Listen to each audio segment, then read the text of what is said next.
माझा अनुभव असा आहे, सुरुवातीला समजा या मंदिराचा असा मार्ग आहे की सुखानं कोणीच्या मंदिरावर येत नाही. जेव्हा आपल्याला दुःख लागलं तेव्हाच आपल्याला खासगाव श्री क्षेत्र श्री सागरेश्वर दत्त मंदिराचा मार्ग आणि रस्ता दिसतो. जेवढं सुखात आहे तेवढं कोणीच या मंदिरावर येत नाही. ही परंपरा अशी बाबापासून म्हणा ताईपासून म्हणा ही परंपरा दुखण्याची आणि या दत्त महाराजांनी घेतलेली आहे. आपल्या ते आपले दुःख निवारण करते. तर मला पहिल्या प्रथम यादी झाली म्हणजे बाह्य बाधा झाली. बाह्य बाधा झाली असताना मग काय दुखत होतं हे काही कळतच नव्हतं.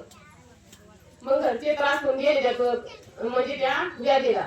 मग 2-3 वैद पाहिले, काही 2-3 ठिकाणी देवाकडे नेलं, काहीच फरक पडला नाही. असं करून करून 6 महिने झाले. 6 महिने बाबा खासगावला जाफराबाद असताना सुद्धा बाबाचं नाव आमचं आता खासगावचीच मी, पण काही परिचय नाही. मग काही आमच्या जाफराबादची सेवेकरी म्हणले की बाबाकडे जाणे तुम्ही केलं आणि बाबाकडून तीर्थ पाणी घ्या, बाबा तीर्थ देते. म्हणून बाबा श्रावण मास होता. श्रावण महिन्यात बाबानं भक्तिसार नावाचा ग्रंथ लावला होता कुंडली दादाच्या घरी. मग तिथं माझ्या सासून मला नेलं. आता तिथं भक्तिसार होता, त्या ग्रंथाचं काही नव्हतं, पण बाबाच्या तोंडून जे शब्द येत होते आणि बाबा असल्यामुळं तिथंच माझं अंग हलायला लागलं आणि तिथून पुढे मग ती सुरुवात झाली. मग काही दिवसानं तरी कोणता भरोसा बसला कोणता नाही बसला घरच्याचा, त्याने मला गरुडला नेलं सातपुते महाराजाकडं. तिथं 2-3 खेटा घातल्या तरी मला काहीच फरक नाही. आणि मग योग आऊन पौर्णिमा होती. त्या पौर्णिमाला आमचे सासरे माझे वडील आम्ही 3 जण चाललो. वरूडचं तिकीट काढलं, परंतु आता काय गंमत, मला खासगाव दत्त मंदिर माहित नव्हते. याच्या अगोदर मी इथे येईल पण नव्हते. तर अचानकच मी म्हणलं बाबा आता पुढे नाही जायचं, आपल्या फाट्यावर उतरायचं. मग आम्ही फाट्यावर उतरून घेतलं आणि मंदिरावर आलो तर तिथं मोठी सेवेकरी होती. मंदिर नव्हतं, फक्त औदुंबराचं जुनं झाड होतं आणि बाबा आणि ताई तिथं होत्या. इथं आल्यावर मग थोडीफार सेवा झाली आणि मग मावशीला सांगत ताईनं की आता यायचं काय ते मोकळं होईल, तुम्ही खेटा करत राहा आमुष्य पौर्णिमा आणि गुरुवार. योग असं होता नशिबानं मी सासरवाशील होते, पण आमचं घर चांगलं होतं. आमच्या सासऱ्यानं एक खेट न सोडता आणि मला एक 2 नंबरची मुलगी ती माझं पाणी होती. मग दुसऱ्या खेटापासून मला माझ्या अंगात यायला लागलं आणि अंगात येता येता इतके हाल झाले, एवढे हाल झाले. मग आता घरी सासरवाशी, घरचा परपंच मोठा, खाटल्याचं घर, इथं आई वडील इथं असताना सुद्धा त्याने काही काळजी नाही घेतली. तर या दोघं जाय. पण इथं आल्यावर आई बाबा आणि ताई यायनं भरपूर अशी काळजी घेतली. यकृतानं मग अशा दात खिळ्या बसा जाय, उभ्यानच मी अशी पडा जाय, चक्रा येत आहे. लय कठीण अवस्था ती सांगता येत नाही. आता मंदिर नव्हतं, काही नव्हतं. मग असं करता करता पुढं नवरात्र आले. मग ताईनं सांगितलं इथं मंदिरावर की तुम्ही इथं आंघोळी करा. आंघोळीचा आणि भस्माचा आपला सगळाच विषय झाला, आंघोळी करा. मग मी तर आमच्या वडिलांकडे बाबाच्या घरी राहिले. तर माझ्या बाबाने मला सकाळी 4 वाजता इथं आणायचं आणि इथं विहिरीवर बोरी नाही, बाटली नाही, काहीच नाही. विहीर भरेल होती श्रावण महिन्यात. डब्यानं पाणी घ्यायचं, मग आपल्याला आंघोळ करायच्या. आणि याच्या अगोदर मी बाबाच्या मग संपर्कात गेले. बाबाला विचारलं, बाबा मला काहीतरी मंत्र सांगा. तेव्हा आम्हाला बाबाने गायत्री मंत्र सांगितला. म्हणजे बाई याची जप करायचा, माळ घ्यायची आणि गायत्री मंत्र म्हणत राहायचा. मग आम्ही इथे यायचं, दोघं आपल्याला आंघोळी करायच्या. गायत्री मंत्राची मी एक औदुंबरा खाली बसून माळ घ्यायची. 51, 101, 108 वाती लावायच्या आणि ओले वस्त्र सकाळी 4 वाजता आंघोळ करायची. अंधार त्याच्यात हे पालक काका इथे शेवेला येत होते, त्याला आठवण नसल. ती सेवा करायच्या नवरात्रात. मग असे आम्ही 9-11 आंघोळी केल्या आणि त्याच्यात मग नवनाथ पारायण गावात सांगितलं. मग नवनाथ पारायण कोण वाचणार, वाचता येत नाही. मग नारायण बोटळे यायच्या घरी नवनाथ चालू होता, ब्राह्मण वाचत होता. तिथं मी नवनाथ ऐकायला जायची. तिथं अंगात यायला लागलं. मग असं करता का त्या अंगातल्याची व्याधी सप्त्यापर्यंत तसंच राहिलं. सप्त्यात मग ते खूप त्रास झाला. पण त्यावेळी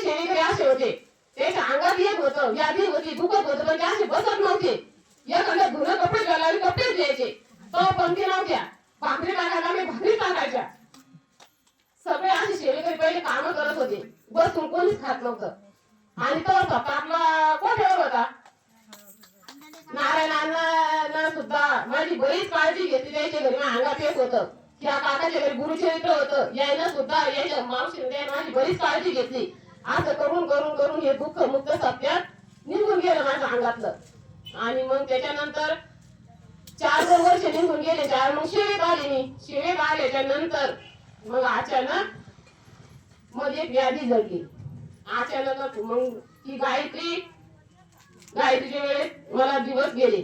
आणि ती गायत्री 4-5 महिन्याची पोटात असताना मला कावीळ झाला. आता कावीळ झाला तर कावीळचं दुखणं सगळ्यालाच माहिती. साध्या सामान्य माणसाचा कावीळ लवकर बरा होतो, गरोदर बाईचा कावीळ बरा होत नाही. मग इथून जाफराबादला गायकवाडच्या इथं नेलं. त्याने सांगितलं की तुम्ही औरंगाबादच्या घाटीला न्या. ते म्हणजे घाटीला जाण्यापेक्षा आपण बुलढाण्याला जाऊ. बुलढाण्यात गेलो, चिखलीला गेलो, भोकरदनला गेलो. कुठंच ती काम जे मला पाहिजे असं करता करता 7वा महिना लागला. आणि 7 महिने ती 2 महिने सारखी फिरतच राहिले. आई, बाबा आणि माझे सासरे. कुठंच मला गुण आला नाही. मग असं ठरलं, डॉक्टर सांगत आहे की जर ह्या बाईच्या पुढे गर्भ नसता तर आम्ही कोणत्याही इलाजाने काळजी द्रुत केला असता. ही बाई गरोदर असल्यामुळं हिला काहीच औषध देता येत नाही. आणि जर औषध पाणी दिलं तर ती औषध घेतल्याबरोबर ही बाई मरून जाईल.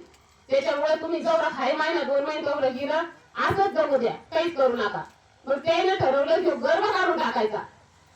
मग ताई ती मुलगी वर्षा जालन्याला तिने निरोप पाठवला की आमच्या दवाखान्यात या जालन्याला तिथं आपण हिची सिजर करून गर्भ काढून टाकू. मग तिथं गेलो, ताई सोबत होत्या. तिथं गेलं, त्या डॉक्टरनं पाहिल्या बरोबरच फी घेतली. हे घेतलं 4-5 हजार रुपये तेव्हा लागले. आणि त्यांनी वापस पाठवलं. ते म्हणजे हे काय आमच्याकडून जमत नाही. तिथून घरी आलो. मग सारं घर चिंतेतच होतं, कसं करावं काय करावं. ही गोष्ट कोणाच्या हातची नव्हती. सगळे डॉक्टर आता इकडे वैद्याचं कोणाचं काम नव्हतं. फक्त डॉक्टर विलाज करणं चालू होते. परत बुलढाण्याने, भोकरदनने, कुठं नेलं. आणि पूर्ण संभाजीनगर फिरलं तर संभाजीनगरला कोणीच मग जवळ करत नव्हतं. आणि मग शेवटी घाटीत नेलं. पण समजा असं होतं, मी शेवेत होते म्हणून माझा सारखा स्वामी महाराजांवर विश्वास होता. आणि माझ्या मुखात फक्त स्वामी आणि फक्त स्वामी समर्थच मंत्र चालू होता. मग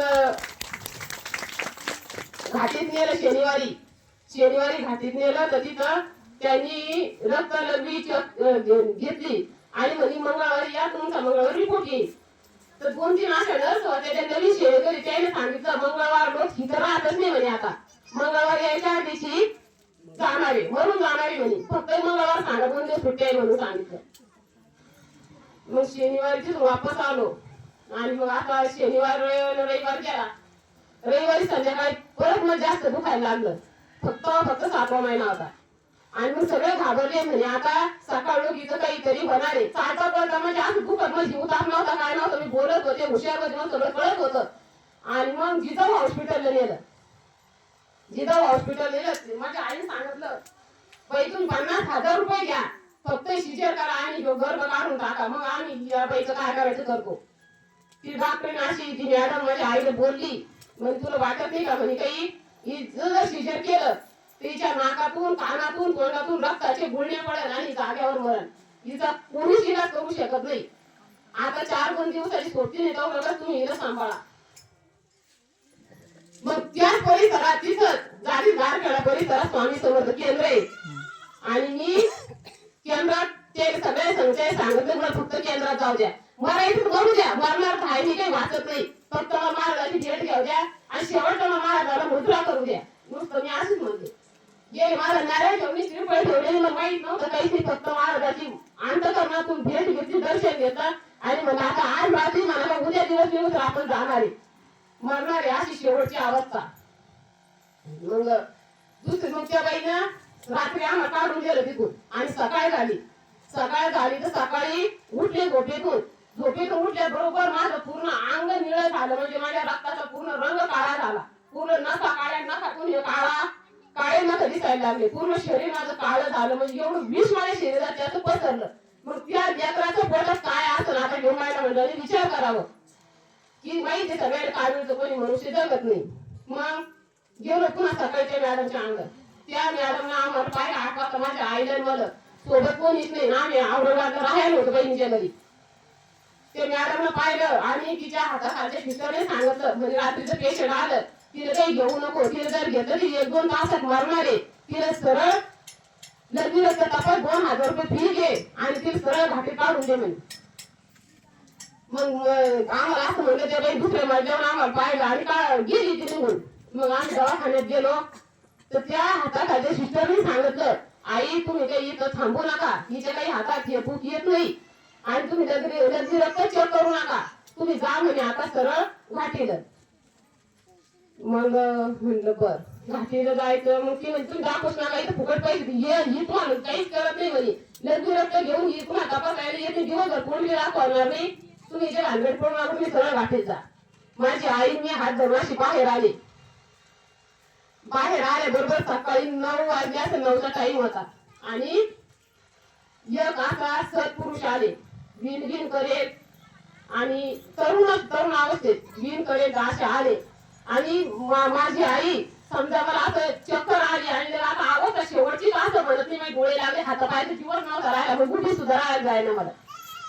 आणि मग आईनं डाळिंब सोडलं आणि माझ्या तोंडात 2 दाणे टाकले डाळिंबाचे, ते भटावर दाडले भटावरच राहिले, काही खाल्ले गेले नाही काहीच नाही. मग आईनं मग ते माणूस कुणी पण आला दिसला नाही, चालला दिसला नाही, फक्त गाडीवर अशी ताण टाकायची गाडी चालू करायची तेवढं पाहिलं. तशीच मग माझ्या आईने त्या माणसाचे पाय धरले आणि नमस्कार केला. म्हणजे भाऊ फक्त काय करा एखादी गाडी पहा रोडवर त्या रिक्षाला गाडी हात द्या ना आम्हाला पेशंट घेऊन घरी जाऊ द्या खोलीवर. तसाच तो माणूस गाडीवरला पाय खाली घेतला आणि विचारलं तुम्ही कुठले. आई सांगत आम्ही जाफराबाद भोकरदनकडे आम्ही जाफराबादचे. म्हणे असं का तुम्ही जाफराबादचे का, मी भोकरदनचा आहे, मी बाळ तज्ञ डॉक्टर आहे आणि 15 दिवस झाले मी आषाढी जायला बाळ पांडुरंगाची एखाद्याची खोटं बोलत भगवंताच्या दरबाराची.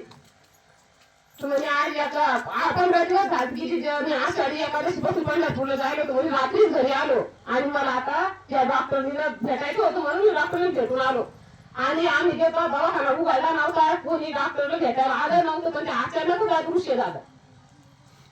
म्हणे बर मग सांगत द्यायला म्हणे मग काय झालं म्हणे अशी व्याधी आहे कोणीच घेत नाही काही त्याने कर पत्ता लिहिला द्यायचा, नाव लिहिलं गाव लिहिलं बाळतज्ञ डॉक्टर आहे आमच्या ठिकाणी द्यायचं हॉस्पिटल आहे असं सांगितलं आणि फोन नंबर दिला आणि एका दवाखान्याचा पत्ता आवाज दिला.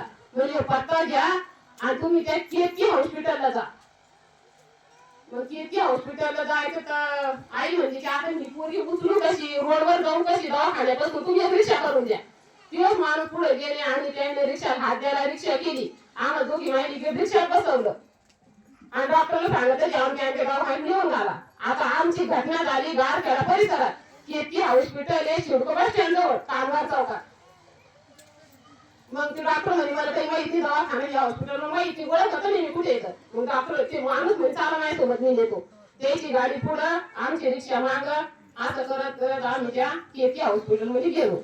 तिथं गेल्या बरोबर त्या डॉक्टरने सिस्टरनं पाहिलं, त्याला वाटलं की ह्या बाईने डिलिव्हरीच आणलं. ते म्हणजे मी काही डिलिव्हरीचा डॉक्टर नाही, मी फक्त डेंगू ताप हिऊ ताप आणि डोकेदुखी मधुमेह याचा आहे. ह्या बाईने कशाला आणलं कोणीच काही बोललं नाही.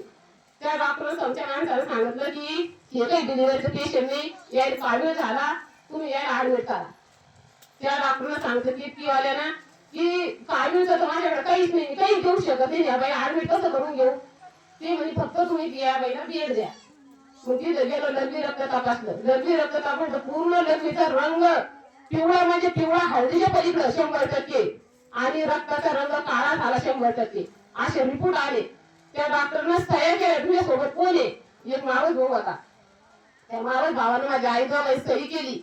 म्हणजे यायला काही ओळखणार नाही, तुम्ही सोबत येईल तुम्ही सही करा. त्या माणसानं सुद्धा सही केली आणि म्हणजे मी ऍडमिट करू शकतच नाही, आज संध्याकाळून हे पेशंट मरणार 1-2 तासात आणि कशाला ऍडमिट करू माझ्या आमच्यावर येईल. त्या माणसाला सांगा तुमच्यावर काहीच येत नाही, तुमच्यावर जर येत असेल तर माझी सही घ्या आणि माझा फोन नंबर घ्या, मला फोन करा, काही जर झालं तर जबाबदारी माझी. मग ती म्हणे आता मेडिकल आमचं आहे पण मेडिकल मध्ये औषधच नाही आमच्या बाळवीची, दुसरी औषधी कुठून आणावं आम्ही.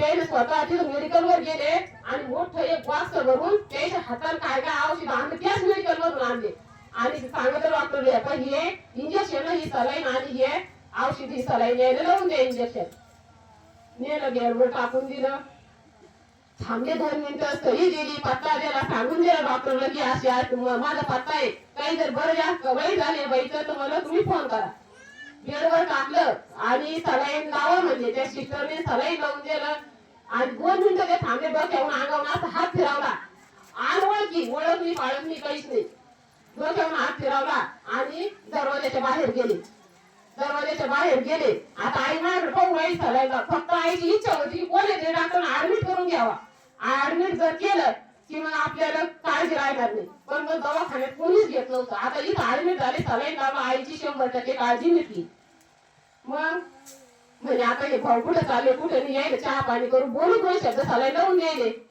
तर ती ह्या दरुजा समजा डॉक्टरच्या तिथपर्यंत गेल्या ऑफिस लोक तिथं मग माझी आई गेली तिकडं ती त्याच्या मागे गेली तिथूनच अदृश्य झाले गाडी नाही माणूस नाही पायरी नाही वाडा नाही काहीच नाही पुढं काही दिसलं नाही तेवढ्यात मला इकडे वांती झाली अशी वांती झाली सकाळी सुनीतालाही सांगत ती म्हैस कशी जी दार हगत होती ती शिरत होती तशी वांती झाली मला तर पूर्ण खोली त्या वांतीला भरून गेली अजून इंजेक्शन सलाईन अंगात पण गेलं नाही तर त्याच्यातला कितीतरी टक्के समजा असा काढ बाहेर पडला त्या वांतीतून आणि पोटात काही कण अन्न नव्हतं काहीच नव्हतं पण ते काढून पोटात काहीतरी विष म्हणा काहीतरी पडून गेलं आणि मग तिथून मग मी समजा डिश पडले सलाईन कवा झालं दिवस कधी मावाला मग काहीच आठवलं नाही मग तिथून पुढं 13 दिवस मी त्या हॉस्पिटलमध्ये राहिले 13 दिवस हॉस्पिटलमध्ये राहिल्यानंतर मग रोज तपासण्या हळूहळू काढून कमी व्हायला लागला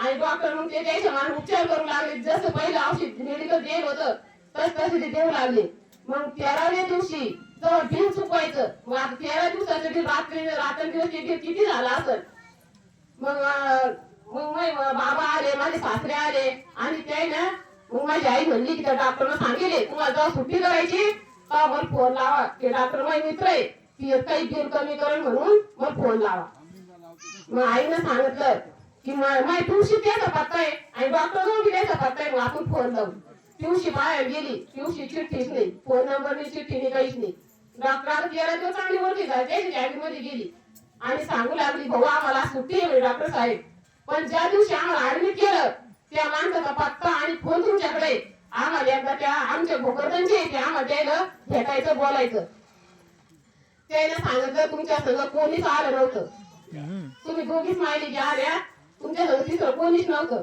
नाही म्हणे भाऊ भोकरदनचे डॉक्टर होते माळकरी माणूस होते कपाट बंद आई पूर्ण द्यायची जसं पाहिजे सांगू लागली डॉक्टर म्हणजे तुम्ही दोघीच माहिती की होत्या तुमच्या संग तिसरा माणूस कोणीच नव्हता हे सही करेल इथं त्या रजिस्टरवर सही नाही काही नाही नुसती माझ्या आईचा अंगठा आणि आता भगवंत श्री स्वामी समर्थ महाराज कोण्या रूपात आले आणि आता एवढी जीवदान मला देऊन टाकलं तरी मी आपल्याला काही ते ओळखता आलं आणि ओळखलं सुद्धा नाही मग सगळे लोक आश्चर्यचकित झाले कसं काय घडलं ते काही सांगता आलं नाही मग त्याच्यानंतर मग माझी व्याधी बरी झाली मग सुट्टी झाली घरी आले पूर्ण काळ बरा झाला महाराजाच्या कृपेने घरी आल्यावर मग 1 महिना झाला 15 दिवसांना डिलिव्हरी व्हायची डिलिव्हरीच्या टायमाची असत कोणी म्हणे सिजर करा कोणी हे कागद पाहिली घेतच नव्हतं सगळे काळजी पडली आता बस करा मग शेवटी आता तारीख वळाली पुन्हा संभाजीनगरला नेलं तिथं 2-3 मोठे हॉस्पिटल पाहिले कोणी ती डिलिव्हरी करत नव्हतं मग शेवटी तिथे सुरगोबा जवळ एक छोटा दवाखाना आणि तिथं माझी नॉर्मल डिलिव्हरी झाली आणि ही गायत्री झाली पण मग आता झाली ती मुलगी तर तिचा काळ वाचला माझा काळ वाचला फक्त केव्हा झालं हे शेळेमुळं आणि मी त्याच्या अगोदरचे 4-2 वर्षापासून शेळेत होते 2004 पासून मी सेवा करते आणि तेव्हापासून गुरुचरित्र नवनाथ पारायण त्याच्यानंतर आम्ही आलं निघलो पूर्ण घर तेव्हापासून आमचं घर म्हणजे घर पूर्ण सासू सासरे देर जावा सगळे माळकरी झाले सगळे शेळेत आमचं घर आहे आणि शेळेचं आता हेच फळ आहे आता भगवंताने इतके दिवस सेवा केली आता अशीच वारंवार करून घेऊ दुसरी कसल्या प्रकारच्या आमच्या मनात विकल्प आणि कोणाबद्दल काही वाईट वासना देऊ नये आम्ही कोणाचं काही वाईट करत नाही आम्ही सर मार्गाने सर विचारानं चालणार या मार्गात फक्त खूप ते आमच्या देवणी भगवंताला वारंवार अशीच सेवा करून घ्यावा आमच्या हातानं. एवढं बोलून माझे 2 शब्द संपवले. आणि गुरुचा आणि देवाचा आशीर्वाद आहे, पण देव बोलू शकत नाही, पण गुरु आहे आपले चालते बोलते गुरु आहे. गुरुची पहिली खास म्हणलं तर गुरुची कृपा आपल्यावर पाहिजे. गुरुनं आपल्याला मार्ग दाखवला. आपण गुरुचे जे सांगत ते वाक्य ध्यानात ठेवायचं आणि गुरुने जे सांगत ते शब्द पाळायचे. आपलं कधीच वाईट होत नाही. एवढं बोलून माझे 2 शब्द संपवते. श्री स्वामी समर्थ. प्रकारे भरपूर असे अनुभव आहे सर्व सेवेकरी. हा एक अनुभव म्हणून सांगितला आपण. असो तर सर्वांनी भगवान दत्तात्रयांची, श्री स्वामी समर्थ महाराजांची अंतःकरणापासून सेवा करा. कोणाला वाईट लेखू नका, कोणाला वाईट बोलू नका, कोणाचं वाईट करू नका, हे महाराजांचं सांगणे आहे. आणि म्हणून आपण सतत एक बुद्धीने आपली सेवा करावी हीच सर्वांना कळकळीची विनंती आहे. झालेली सेवा महाराजांच्या चरणी आपण अर्पण करू. वाणीला पूर्ण विराम देऊ.